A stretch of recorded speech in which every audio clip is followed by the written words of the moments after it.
All right, everyone, time for another daily video.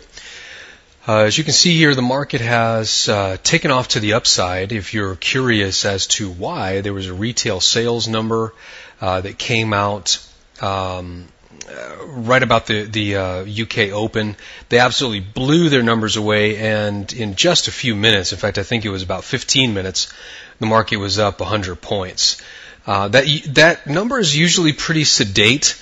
I think, what you're seeing is a general reaction to some of the negativity that has been plaguing the UK dollar. I was going to say the British pound. I apologize. It's been a non-stop 12-hour day for me. I think I've gotten up from my desk 3 times, what with phone calls and my team meeting today, which is pretty rare for me. Anyway. So there's been a general negativity with the UK dollar. There it is again, with the British pound. And so the numbers today, I think, were more of a knee-jerk reaction to the good news in reflection to the bad news. So as we come into, what did that mean, Mac? Let me be clear.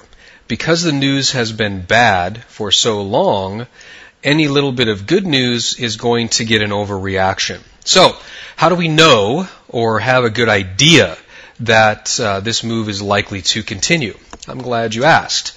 That is where the pennant and flag come in. If this move is going to break out, what we need to watch for is a move, let me get a different color, a move here through resistance. Ideally, you want the market to come all the way through resistance and then make the pennant pattern or the flag pattern down back into what used to be resistance, and once it breaks above, will now be support. For example, back here in late January, you can see that the market floated above the resistance level for 3 trading sessions and then immediately dropped back down inside. That is the sign of an unsuccessful test. And what will happen is the professional traders will drive people to come in and buy pounds. The professional traders will probably be buying somewhere back in here. They'll do their final buying as they push the market down somewhere in here. And then they'll goose the market. And by goose the market, I mean they'll put in huge buy orders again, push the market up, and then they'll leave it alone. And they'll wait and see what happens.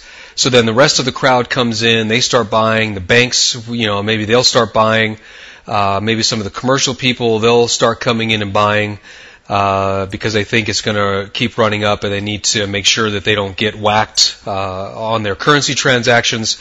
But because there's no real professional support, the market then goes sideways for a while,